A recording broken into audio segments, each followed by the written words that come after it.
And now, it's time for DJ Rocky's Secret Files.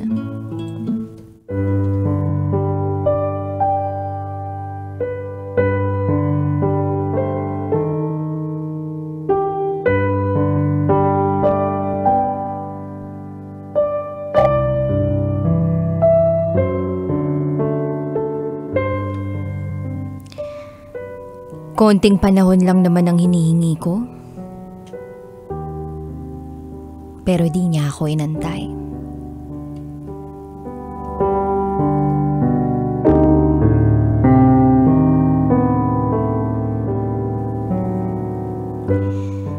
Hi DJ Rocky.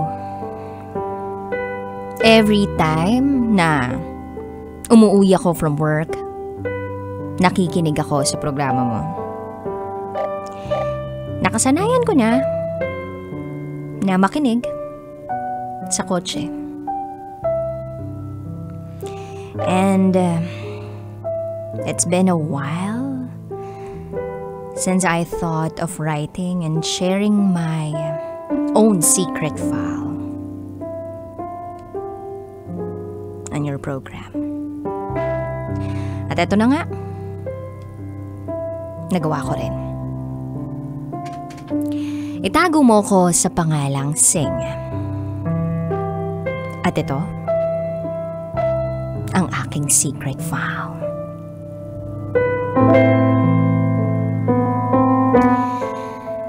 I'm already married to my first love and long-term boyfriend. But actually, this secret file is not about my husband. This secret file is for the man I consider my what if.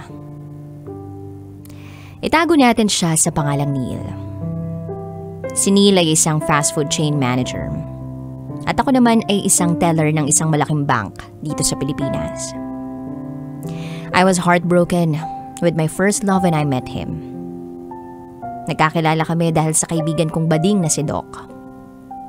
Nasa isang tambayan kami noon, malapit sa amin, nang makilala ko siya.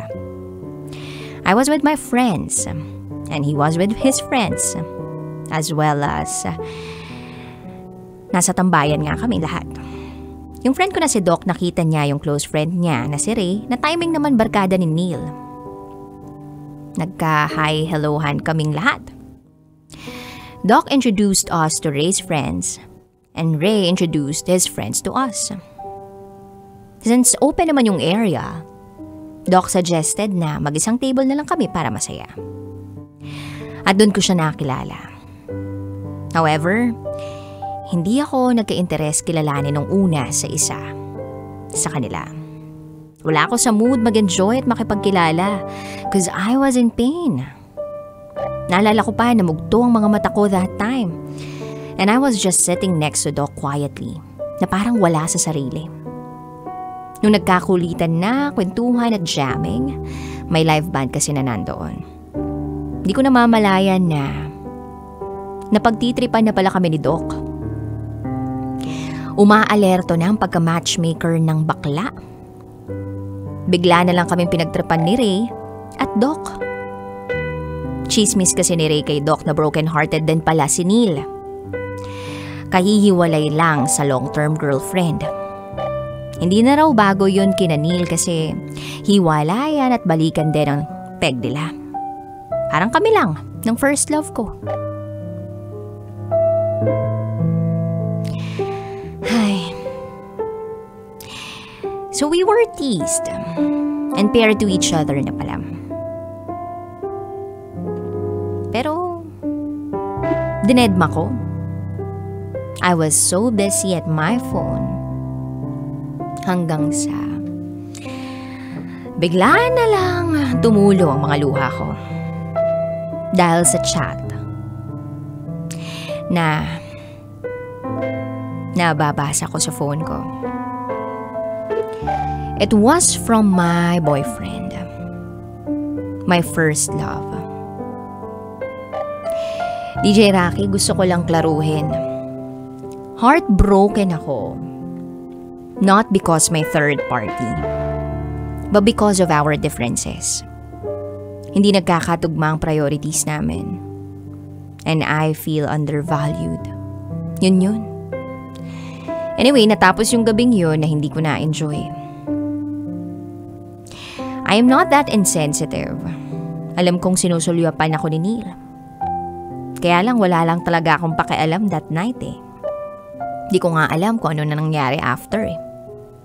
Kasi nga wala ako sa sarili ko. I was there physically but mentally absent. Nagsiuwian na. Lumapit si Neil sa akin at nag-bid goodbye. Tango lang ang naisagot ko. We parted ways nang hindi man lang nagkausap kahit konti. Kinabukasan naka-receive ako ng text from an unknown number.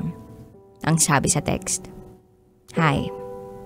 Sinagot ko ng, "Yes, who is this?" Sumagot naman siya ng, "It's me, Neil. Friend ni Ray, yung pinakilala kagabi ni Doc." Hindi ko alam, binigay na pala ni Doc ang number ko sa kaibigang si Ray para ibigay kay Neil. Neil asked my number at ginawan ng paraan ni Ray. Nagkaka-interest na pala si Neil sa akin, along with our convo. Neil told me na napansin niya pala nung gabing yun ang kalungkutan ko and even caught me crying. He also added dun sa text niya na he was hoping na sana maging okay na ako. Hindi man sa ngayon, but in time. Tugon niya. Napangiti ako sa text niya, DJ Rocky. Sa totoo lang, I was so comforted by him. Sa text lang na yun, na alam kong sincero. Oo, DJ Rocky, naramdaman kong sincere yung text niya. It made me smile. At alam kong nakakataba yun ng puso. So dito na nagsimula ang lahat. We were constantly communicating through text. Updated kami sa whereabouts namin in a day until gabi. Dumating sa puntong inamin niya sa akin na unang kita pa lang niya sa akin, nagustuhan na niya ako at hindi na ako nawala sa isip niya. Marami kami na pag-usapan tungkol sa buhay-buhay. Siya na ang biglang nagpapasaya ng araw ko. Kaya lang, parang masyado yatang madali. Kasi we both came from a failed relationship. Vulnerable pa kami parehas. Parang may mali. Ramdam kong may mali. Nang naging madalang ang text niya sa akin, may hinala ako. At tama nga ako. He admitted na nagkabalikan na sila ng girlfriend niya. Hindi raw niya mahiwalayan ng tuluyan dahil sa sitwasyon ng girlfriend niya. Hindi ko na tinanong kung bakit. Tinigilan ko na nang malaman ko yun. Nasaktan din ako kasi nagkaka-feelings na ako para sa kanya. Buti na lang, maaga pa lang sinabi niya na sa akin ng totoo. And as a woman, ayaw kong maging dahilan ng hiwalayan. At lalong ayaw kong maging third party. Kaya ginawa ko ang tama. After a few days, naging okay na rin kami ng boyfriend ko. So in short, parehas na kaming in a relationship uli. Nagdaan ng ilang mga araw at buwan. Nag-text uli siya sa akin. Nagparamdam at inamin niya sa akin na hinding-hindi raw ako nawawala sa isip niya. Darating din daw ang araw na mahihiwalayan na niya ang girlfriend niya para sa akin. Syempre DJ Rocky, ayaw kong patulan ang emosyon niyang yun. Kaya ginawa ko pa rin ang tama. So, ayun. I distanced myself from him. Iniwasan ko siya sa kadahilan ng may boyfriend ako. Fast forward, tuluyan na kaming naghiwalay ng first love ko. At siya naman, going strong pa rin with his girlfriend. Nagte-text pa rin siya sa akin pero bilang isang kaibigan na lang. Kahit sinasabi pa rin niya sa akin ang nararamdaman niya. Sa totoo lang, nasasaktan ako. Para ba kasing bumabalik yung feelings ko para sa kanya. Pero pinipigilan ko kasi nga mali. May girlfriend pa siya. Andun ako sa puntong umaasa ako at nag-aantay ng palihim na dumating yung time para sa aming dalawa nang walang nasisirang relasyon. Naging routine niya yung kontakin ako pag hindi sila okay ng girlfriend niya. At pag nagkabalikan na sila uli, cut ang communication naming dalawa. I was so pissed and disappointed. I know my worth. Hindi ko deserve maging second option niya. Then I finally chose to forget him and move on. Then after a year or two, nagkaroon ako ng boyfriend. Kasamahan ko sa trabaho. Si Neil naman, ang balita ko, hiwalay na sa girlfriend niya.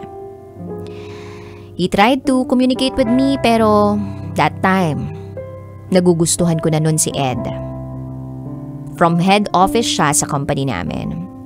LDR ang setup namin ng new boyfriend ko. So, ayun. Nung ako yung in a relationship, si Neil naman yung malaya na. Hindi nag-align yung stars for us. But then, after a few days, nakita ko naman sa FB account niya na may new girlfriend na siya. So masaya na kami sa kanya-kanya naming love life. Fast forward, I studied MBA. Na-busy ako sa studies ko. Nagkaroon ako ng new circle of friends at na-enjoy ko ang bagong mundo.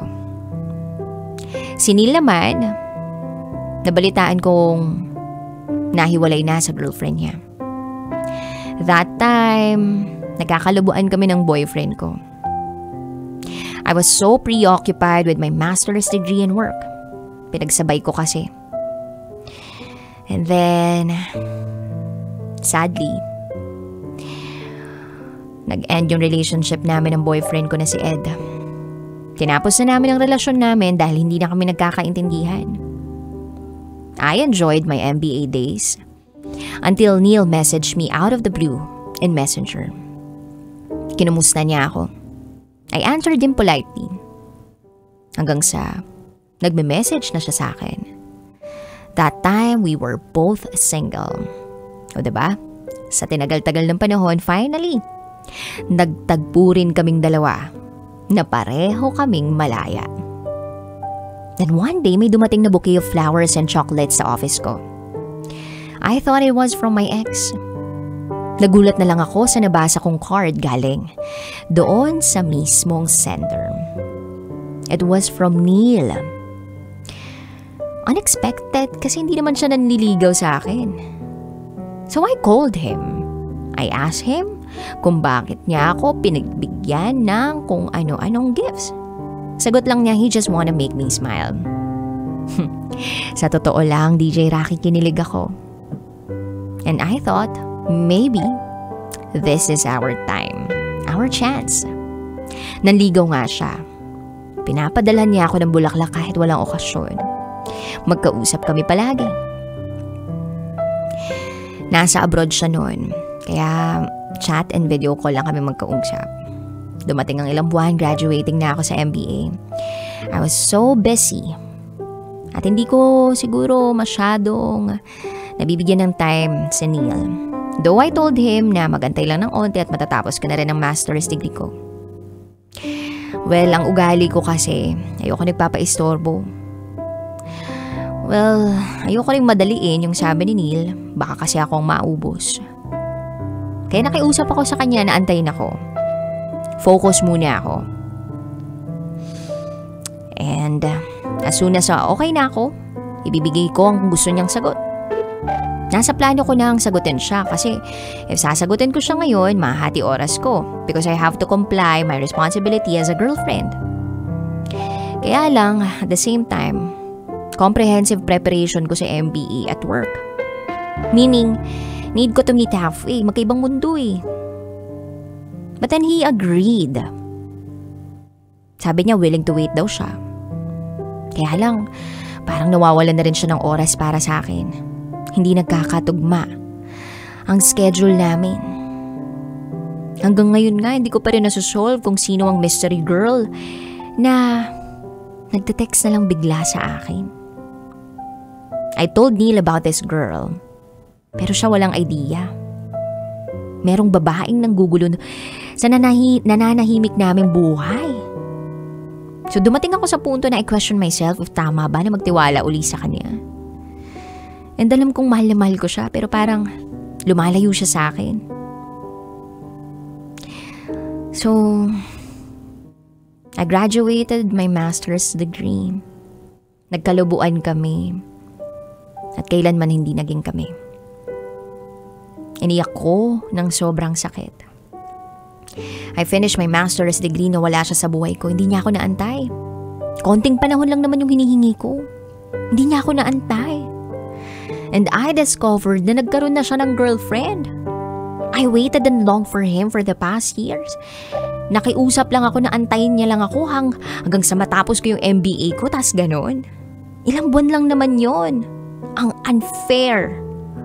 Wala akong nagawa but to move on and close the chapter of our book without a proper closure. Hindi ko alam kung bakit di niya ako naantay. Minahal ba talaga niya ako? Tanong na hindi ko na inaasahang malaman ang sagot. So I was promoted and continued my life. Kinalimutan ko siya. Hanggang sa niligawan ako uli ng first love ko. At pinatunayan niya sa akin we deserve each other. And yes, DJ Rocky, I married my first love. Please don't get me wrong, I love Jay, my husband, so much. Hindi ko lang siguro talaga maiwasang isipin ang what ifs ko kay Neil. What if hindi ko siya pinag-antay? What if pinaglaban ko siya? What if naging kami officially? Ano kayang buhay naming dalawa? Are we gonna end up happily or fall apart? Siya yung what ifs ko. But I truly believe that God has a greater plan for us. What we have right now is what we prayed for a long time ago. I prayed for a man who will love me without buts and unconditional. Kay Jay ko nakita at naramdaman yun. Nag-antay lang din siya maging okay ako. And he got me back just in time. Sa ngayon, parehas na kami ni Neil na may kanya-kanyang buhay. Married na rin siya. Napamessage siya sa akin one time na medyo hindi sila nagkakaintindihan ng misis niya. Pero siguro normal lang naman yun. Inamin din niya sa akin na I was his totga. Pero hanggang dun na lang yun. Hindi na kami pwede. Sarado na ang libro naming dalawa. And to you, Neil, this is my message for you. I'll never regret na nakilala kita. Nagkaroon ng kulay yung mundo ko when you came. Kasi I was an innocent and boring young lady back then. You taught me to be patient, to love without asking in return, and to be responsible. I learned to see what is wrong and what is not. Nagmature ako. Thank you for dropping by sa buhay ko. I want you to know that I loved you, sincerely loved you. I wish you nothing but happiness. Be happy with your family. Ingat parate. Tayo yung literal na pinagtagpo, pero hindi tinadhana. Hanggang dito na lang po, DJ Rocky. Muli, ako si Sing.